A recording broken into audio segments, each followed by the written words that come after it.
Excellencies, friends, welcome. We ask you to kindly take your seats.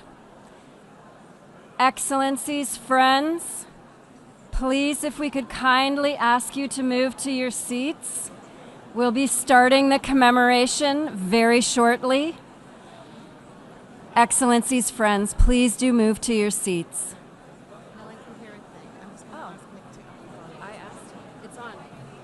One more time. Excellencies and friends, please kindly take your seats. Please kindly take your seats, excellencies and friends. Please kindly take your seats. We'll be starting very shortly. Thank you.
Dear guests, may I ask you to please be seated so that we may begin?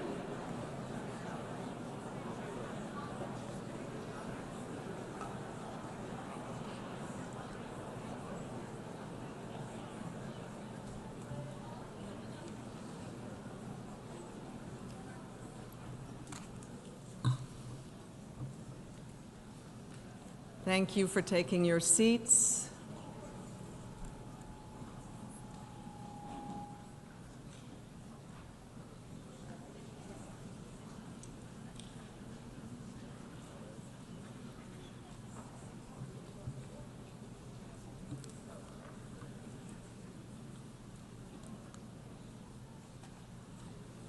Mr. Antonio Guterres, Secretary General of the United Nations, Your Excellency Ms. Annalena Baerbock, President of the 80th session of the General Assembly, Excellencies, friends, Rabbi Artur Schneier and his wife Elizabeth, and all Holocaust survivors and their families who are here today, World War II veterans, friends and colleagues.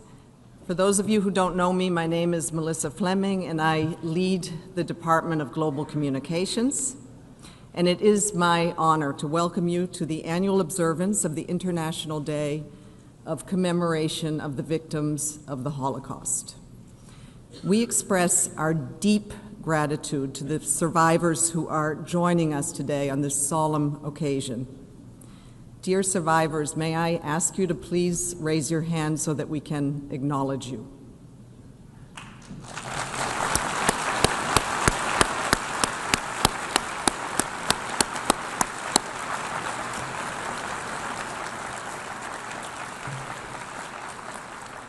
Thank you.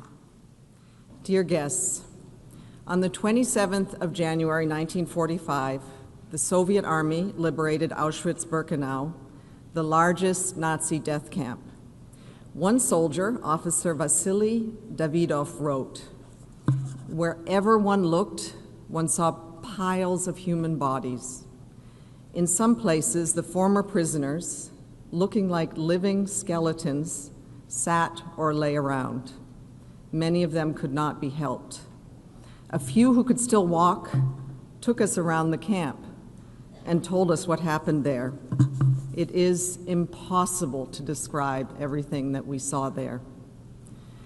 Primo Levi, survivor of Auschwitz III, Buna Monowitz, remembered the moment of liberation.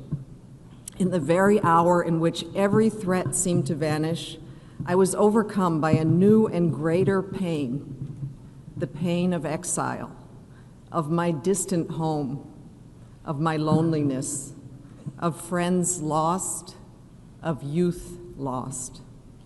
Today, we remember those for whom there was no liberation. Children, like brothers Emanuel and Afram Rosenthal, photographed in February 1944 in the Kovno ghetto in Lithuania. Less than a month later, the Nazis murdered the little boys because they were Jewish. Emanuel was 2, Avram was 5. They had a right to life. The Holocaust is devastating evidence of what happens when human rights are degraded, denied, and destroyed. We honor the victims by remembering their humanity and defending the history, and by taking action to confront anti-Semitism and challenge prejudice wherever we find it.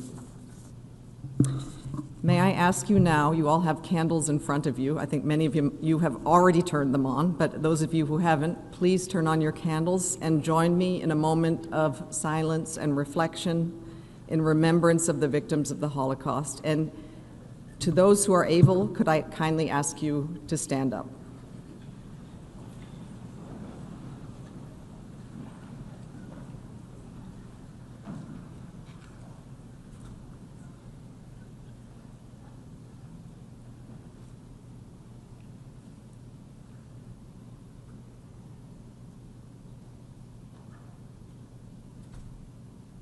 Thank you. It is my honor now to welcome the Secretary General of the United Nations, Antonio Guterres, to deliver remarks.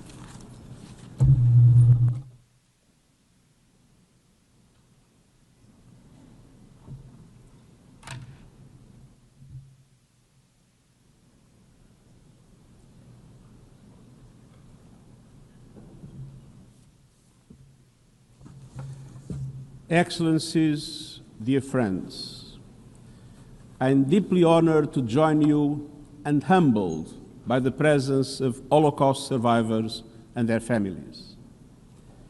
We gather in solemn remembrance of the victims of the Holocaust. They were mothers and fathers, sons and daughters, grandparents and grandchildren. 6 million Jews murdered just because they were Jewish. We also grieve the Roma and Sinti, the people with disabilities, LGBTQI+ people, and so many more who were enslaved, persecuted, tortured, and killed. And we also remember the stories and struggles of those who confronted the worst of humanity to show us the best. Diplomats who defied orders and issued life-saving visas. Journalists who fought to expose the truth. And farmers and villagers with families at great peril. Remembrance is more than honoring the past.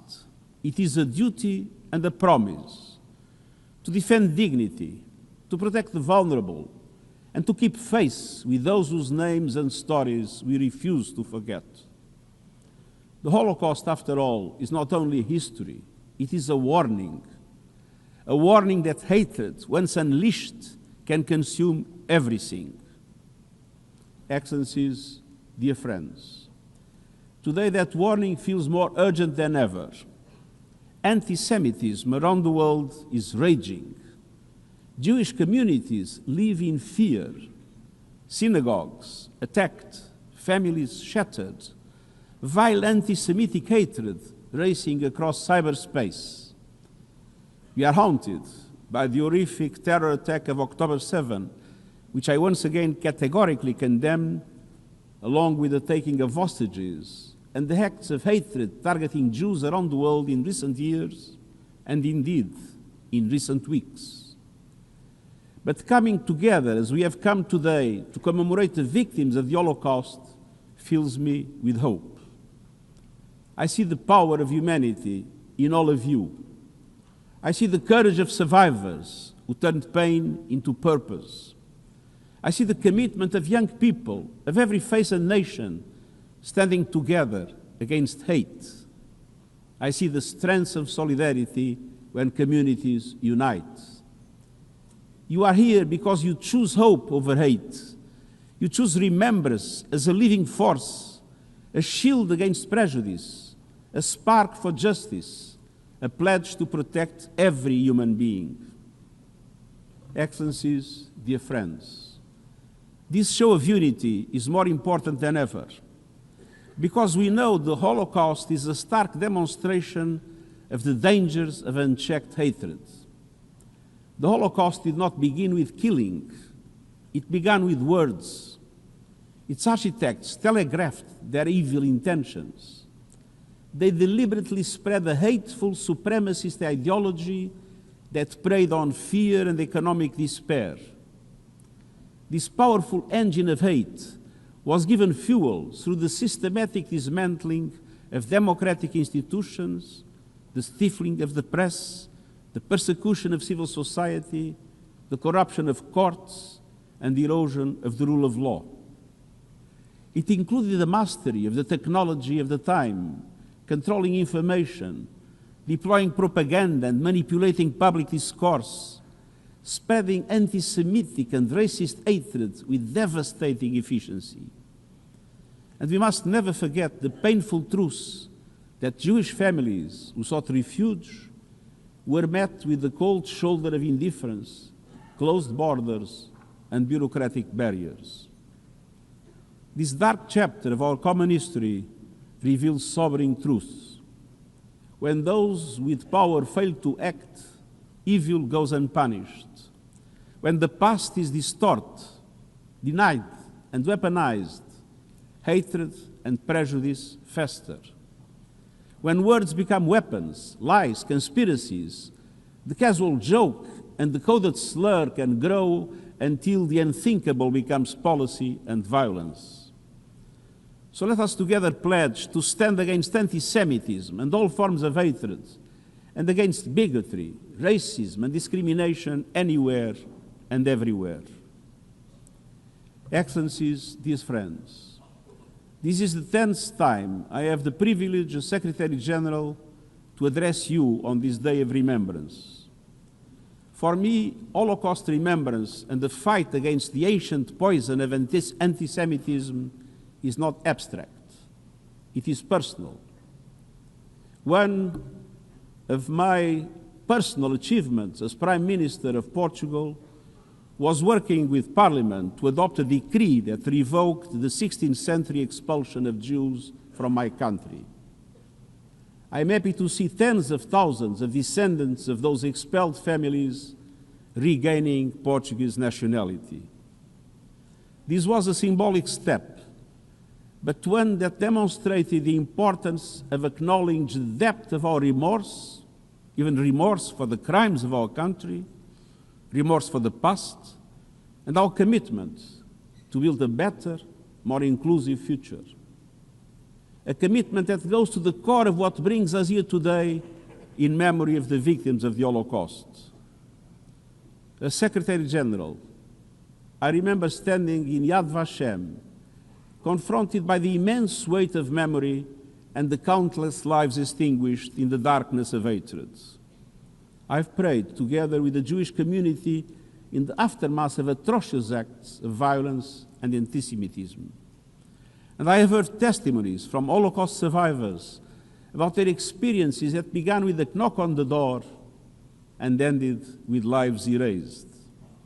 And I've always understood the clear link between the horrors of the Holocaust and the spirit of multilateralism, justice, and rights that founded our organization. Excellencies, dear friends, just over 8 years ago, the Nuremberg trials began. These trials represented the beginning of a new era of international criminal law, an era in which individuals, including the most powerful, are held accountable. And today, more than ever, we need to reclaim that spirit. At the opening of Nuremberg, Justice Robert H. Jackson warned us, and I quote, "These prisoners represent sinister influences that will lurk in the world long after their bodies have returned to dust." End of quote. These influences, anti-Semitism, racism, hatred, are very much still with us. And our duty is clear: to speak the truth, to educate new generations, to confront anti-Semitism and all forms of hatred and discrimination, and to defend the dignity of every human being. But it is also our duty to keep alive the spirit of acting in common purpose through multilateralism, to ensure that the forces of humanity always triumph over the forces of inhumanity. Let us honor the memory of the victims of the Holocaust by recommitting to justice, dignity, compassion, and violence, to a world where humanity stands united against oppression, and where the terrible legacy of the past strengthens our resolve to protect human rights today and in the future. Let us forever carry in our hearts the Holocaust victims, whose calls for justice and peace can never be extinguished. May their memory be a blessing, and I thank you.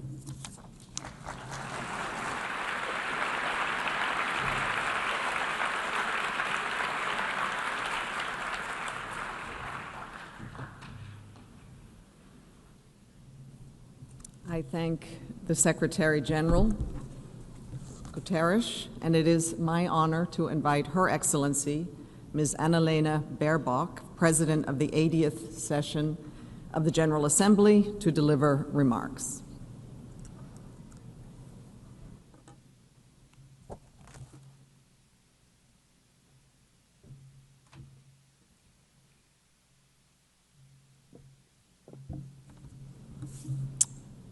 Six million Jews, almost 2/3 of Europe's Jewish population, murdered, targeted and killed simply for who they were, Jews.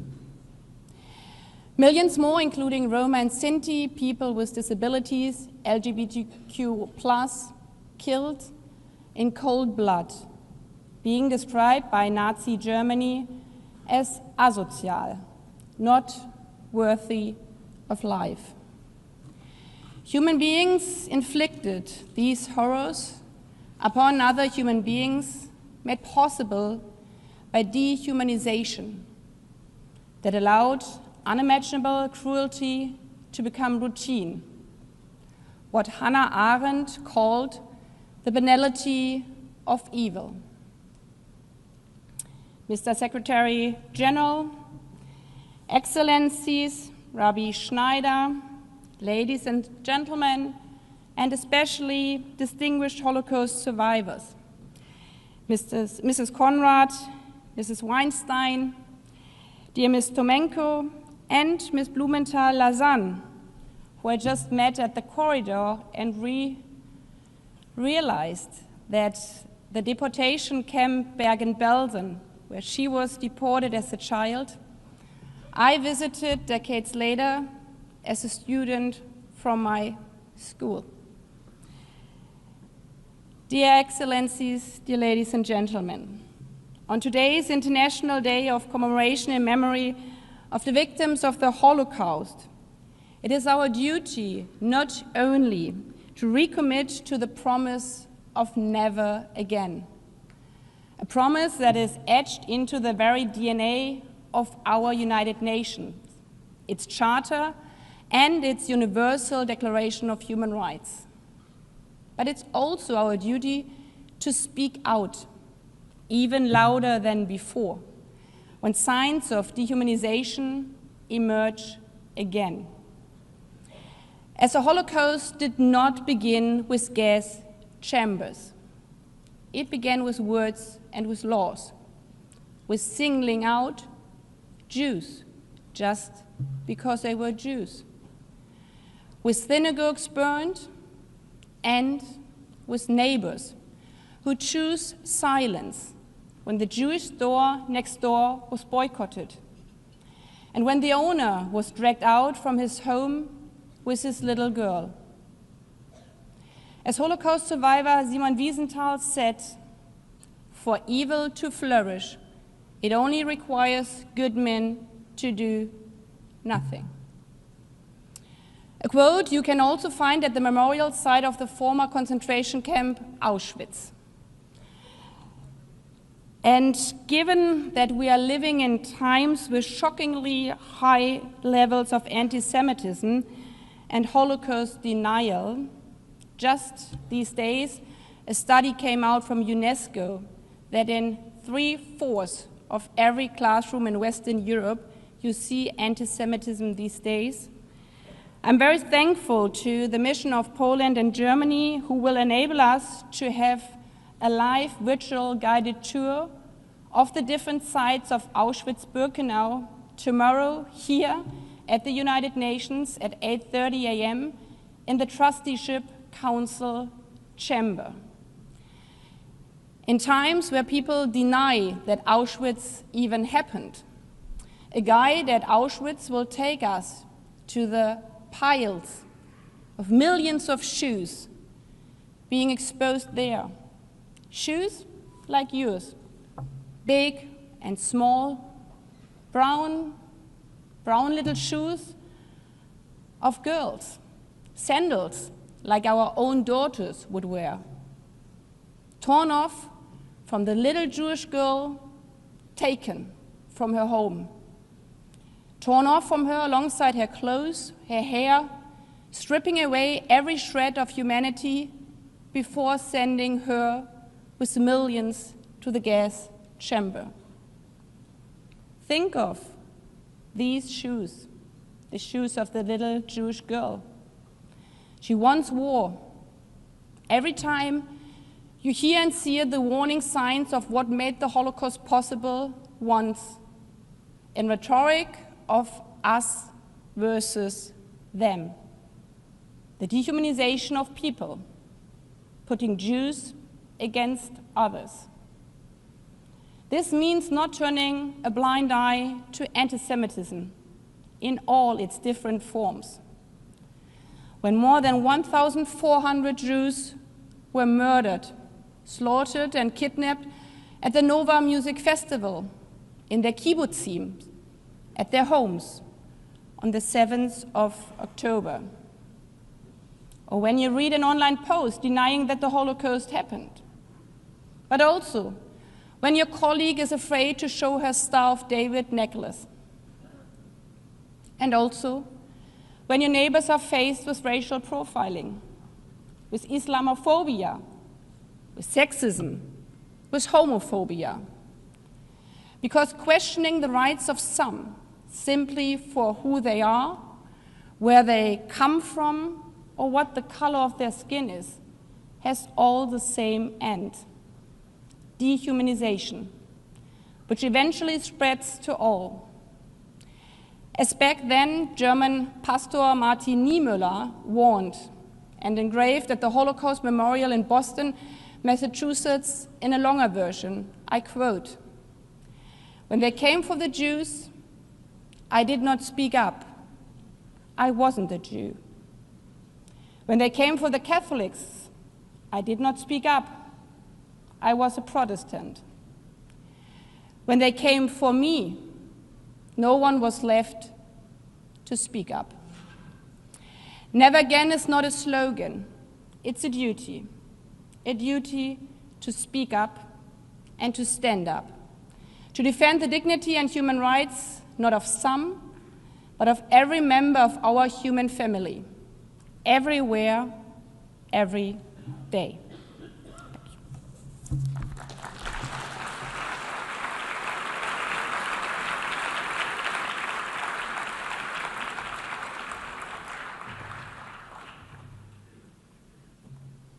I thank the President of the General Assembly, Anneliese Baerbock, and I would now like to invite His Excellency Mr. Danny Danon, Permanent Representative of Israel, to deliver his remarks.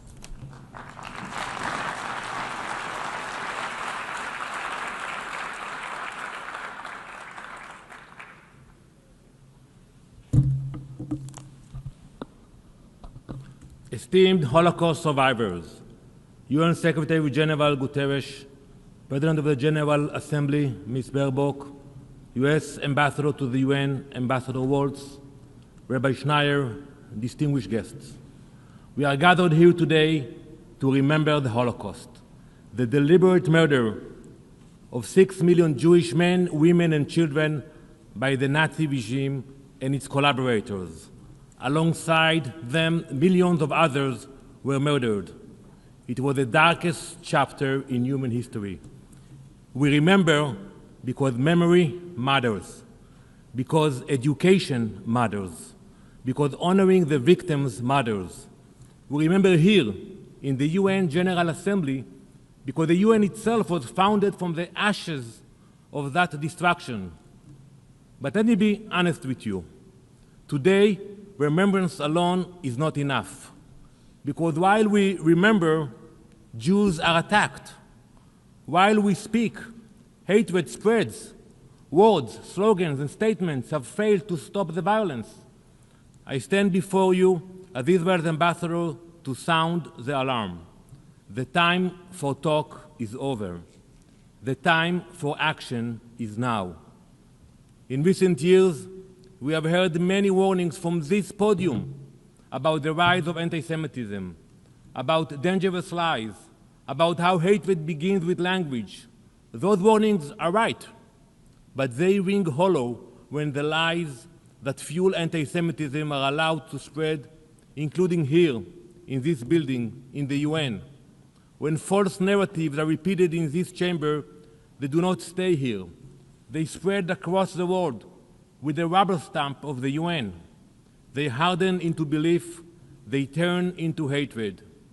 To my fellow ambassadors here today, when you return to your missions later this afternoon, please ask for the numbers. How many anti-Semitic incidents were reported in the past year in your country? How many threats? How many attacks? Then ask the harder questions. How many indictments? How many prosecutions? How many convictions? When you see that gap, do not explain it away. That gap is a measure of failure. It is a space where hatred grows. It is not enough to come here once a year to speak about remembrance and then go home and allow the same hatred to spread unchecked. Remembrance without action is empty. Later today, you will hear from a brave Holocaust survivor, Sarah Weinstein. Sarah, thank you for coming from Israel to being with us.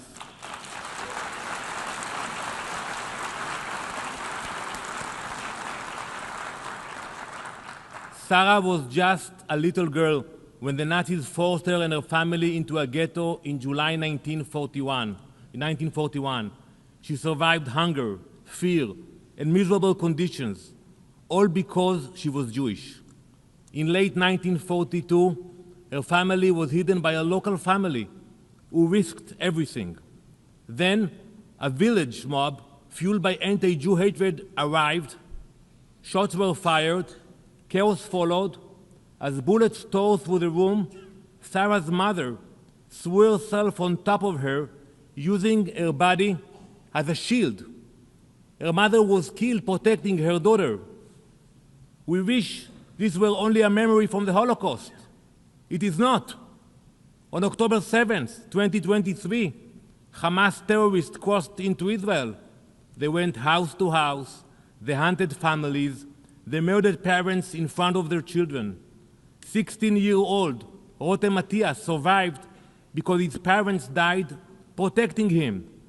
As terrorists stormed his home, Rotem lay completely still beneath his mother's body. Deborah Matthias, was shot and killed by Hamas terrorists. Her lifeless body lay on top of Rotem for hours. Those scenes were not imagined. They were recorded, they were celebrated. Hamas did not invent hatred of Jews. It has revived it with new weapons and new slogans. Their goal is not borders or compromise, it is extermination. The threat is modern, the hatred is not. Again, today, Jews are forced to use their own bodies to protect those they love. That is the reality we are confronting today. This violence does not stop at Israel's borders. Last month, on Bondi Beach in Australia, Alexander Kleitman and his wife Larissa stood together at a Hanukkah celebration. Both were Holocaust survivors. When terrorists opened fire on the Jews gathered there, Alexander did what Sarah's mother had done in 1942. What Rotem's mom had done on October 7th. He shielded his wife with his body. He was 87 years old. He was murdered protecting his wife. Around them, others did the same.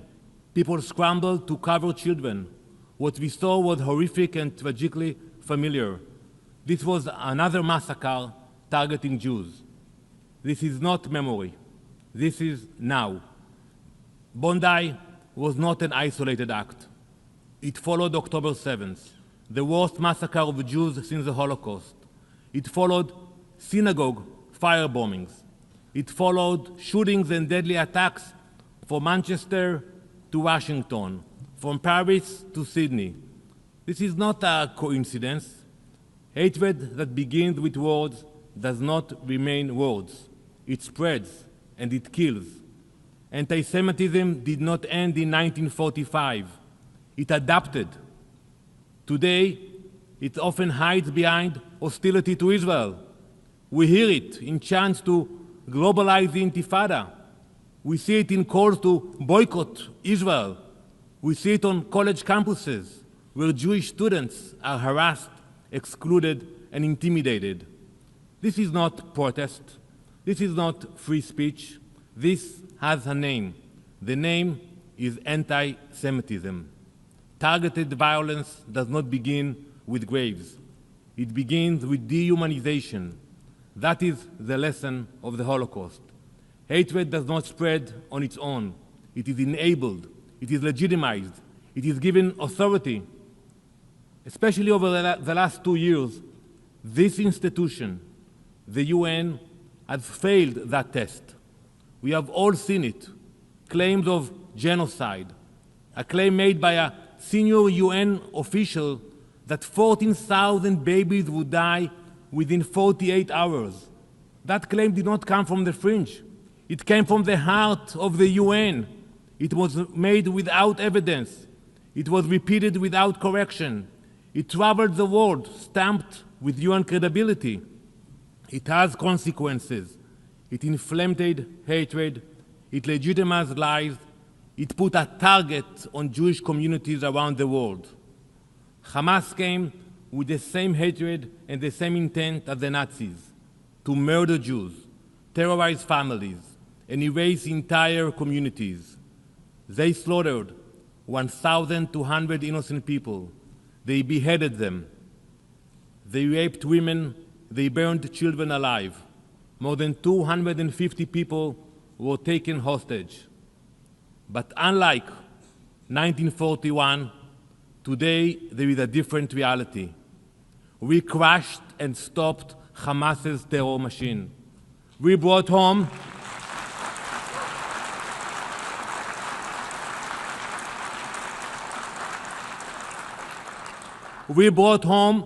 every hostage, every single one of them.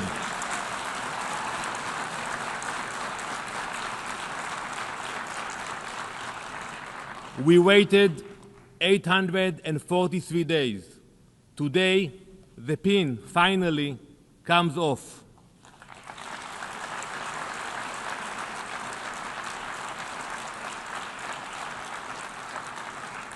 We have shown that the Jewish people are no longer defenseless.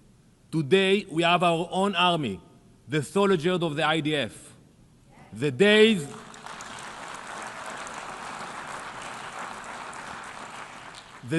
when Jews are massacred without response are over.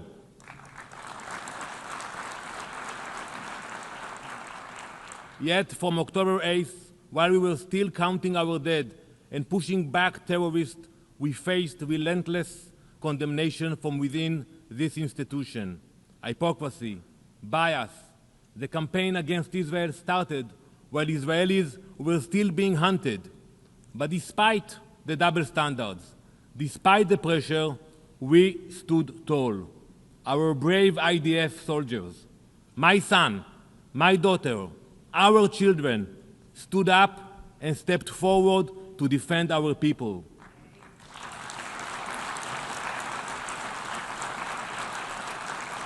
They are the grandchildren of Holocaust survivors and of the founders of our nation, now standing proud to ensure Jewish survival. I stand here and thank our heroes who fought like lions, with determination, with resilience, with bravery. To our brave soldiers, I say this: we honor your courage. We admire your sacrifice. We salute you.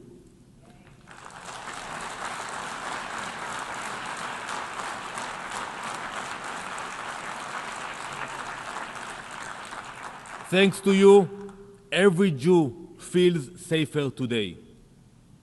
To my fellow ambassadors, the responsibility now turns to you and to your governments. Standing with Israel does not mean agreeing with us on everything. It means standing against terror. It means confronting hatred before it turns violent. It means refusing to tolerate incitement in your streets, on your campuses, and online. It means showing real leadership, because too many in this building have buckled. They buckled under the pressure of biased media, false propaganda, and anti-Semitic campaigns. Do not repeat that failure. Do not surrender moral clarity for political gain. Do not wait until words turn into blood. Never again demands action. Not tomorrow, not in a year. Never again is now. Okay.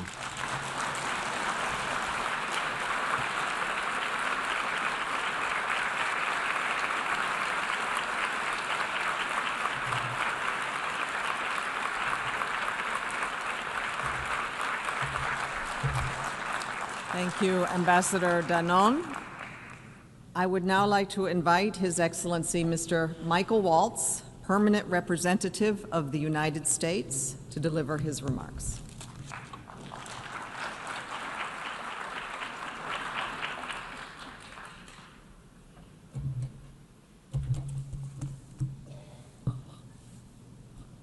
Ambassador Danon, thank you for those incredibly powerful words.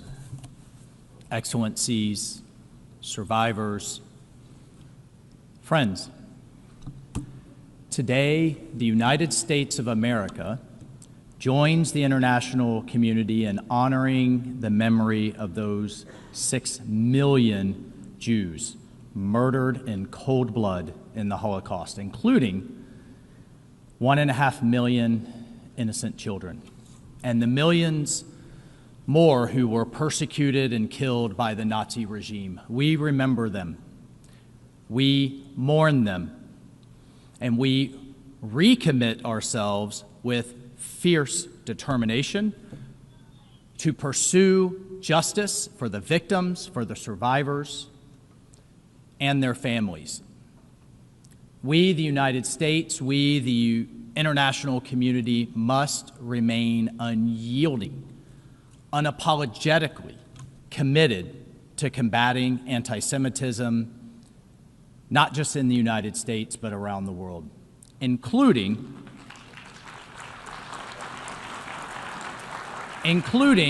right here at the United Nations, the very institution that was born from the ashes of World War II, where the world then vowed never again. Well, colleagues and excellencies, I have tragic and sad news for you that it is happening again. The UN must do far more now to confront this ancient poison, to fulfill its founding promise, and to protect every people, including the Jewish people. As a soldier myself, I'm proud to say that 81 years ago, it was American and Allied forces who played an indelible role in tearing open the veil of Nazi evil. In April 1945, U.S. Army troops liberated Ohrdruf, the first concentration camp they encountered, a sub-camp of Buchenwald, confronting literally piles of emaciated corpses and the stench of mass industrial scale murder. Days later, the soldiers of Patton's U.S. Third Army liberated Buchenwald itself, where nearly 21,000 survivors awaited death from starvation, from typhus, and from sheer brutality.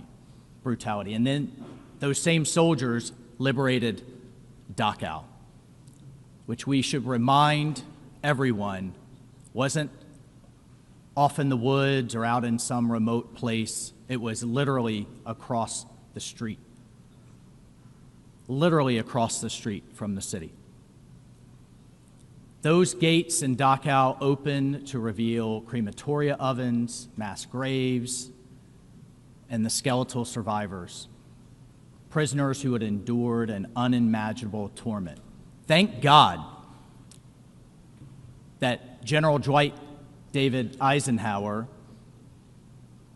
had the foresight to order immediate and extensive documentation of all of the atrocities. He sent that command out immediately because sadly he foresaw that this would be questioned in the future. He personally went to visit the camps and personally witnessed the atrocities. And he later stated, quote, "I made the visit deliberately in order to be in a position to give firsthand evidence of these things if ever in the future there develops a tendency to charge these allegations merely to propaganda." These American liberators, young men, boys really, from every corner of our nation, did not seek this burden.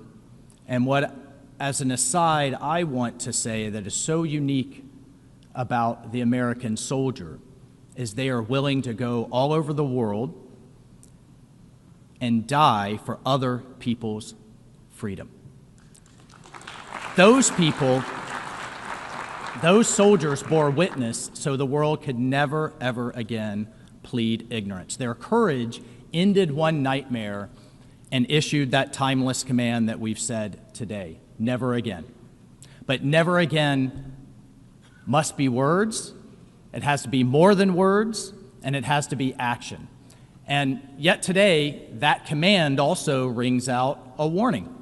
Anti-Semitism is not vanquished, it rages anew. It's reaching the worst levels globally since the end of World War II.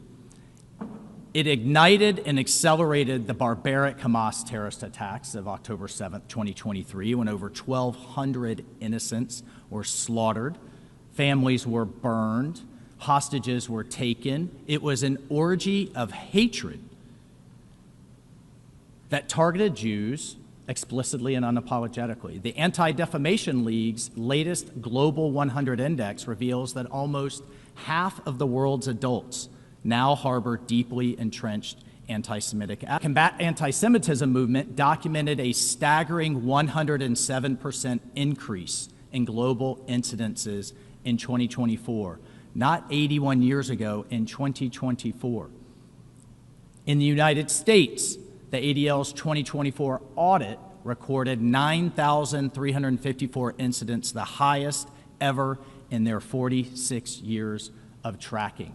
Assaults up 21%, vandalism up 20%, campus incidences amongst our young people exploding at 84%.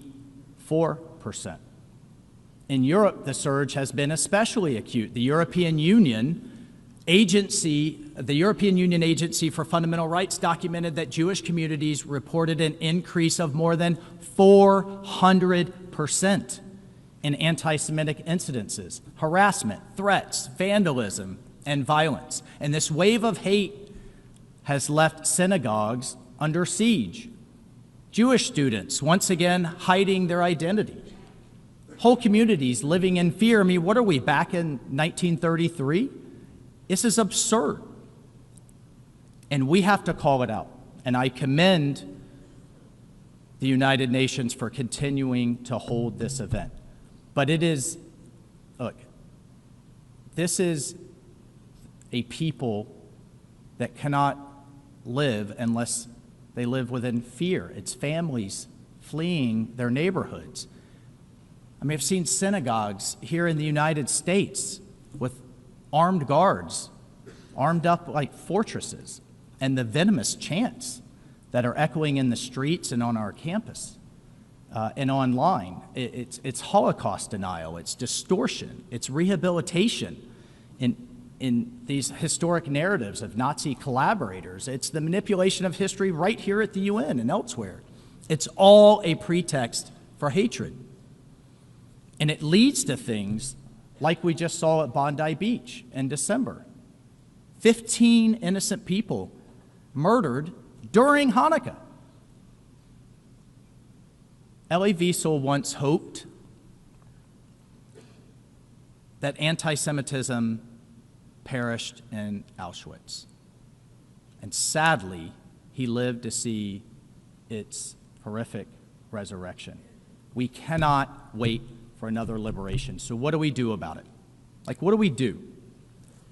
Well, first and foremost, education, commemoration. I firmly believe, and I know so many of you do, remain our mightiest weapons. We have to amplify survivors' voices. By the way, I am so honored to meet you, to know you, to understand your history, but to celebrate your strength, to truly celebrate your strength. You did not become a lifelong victim. You moved forward and educate the next generation so that this can never happen again. Look, we have to teach that next generation that this dark abyss that leads to and results from unbridled Semitism is someplace we can never go again. And we urge every nation to honor the victims and survivors by teaching this history unflinchingly. No future generation can repeat these horrors. And the United States proudly stands as a founding member of the International Holocaust Remembrance Alliance. Reiterating at every turn, never again. We reaffirm our commitment to justice through restitution, and through compensation. The other horrible thing, amongst many horribles, is that the Holocaust was history's largest organized theft, an attempt to erase Jewish life, but at the same time enriching the Nazis. And for decades, I'm proud to say, the U.S. has led efforts, now advanced by the State Department's Special Envoy for Holocaust Issues, who works very closely with the Special Envoy for Anti-Semitism, Rabbi Yehuda Kaplun, whom I am proud to call a friend and a wingman in this fight. In 2024, the U.S. partnered globally to promote the best practices for the Washington Principles on Nazi-confiscated art and assets. And as of December of 2025, 35 countries have endorsed them. That should be celebrated, that should be applauded, but we should also ask, why only 35? Why isn't there more? And I'm calling on all nations to join. Look, colleagues, President Trump has advanced these causes resolutely.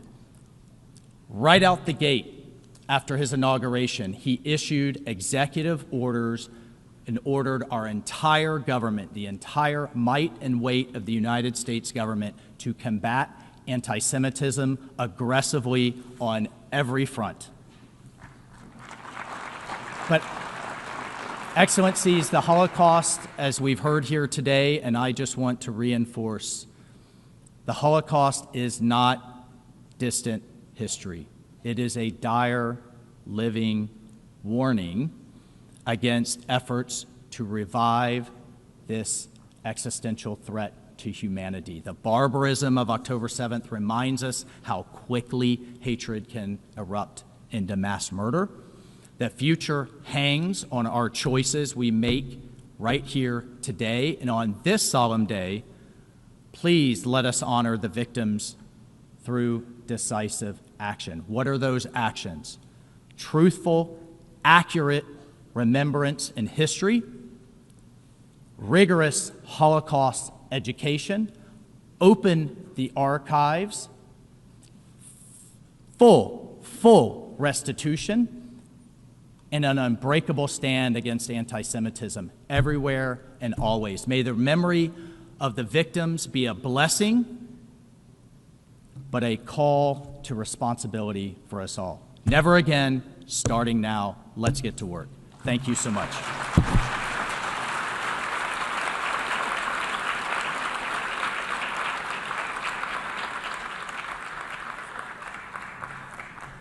Thank you, Ambassador Waltz. It is my pleasure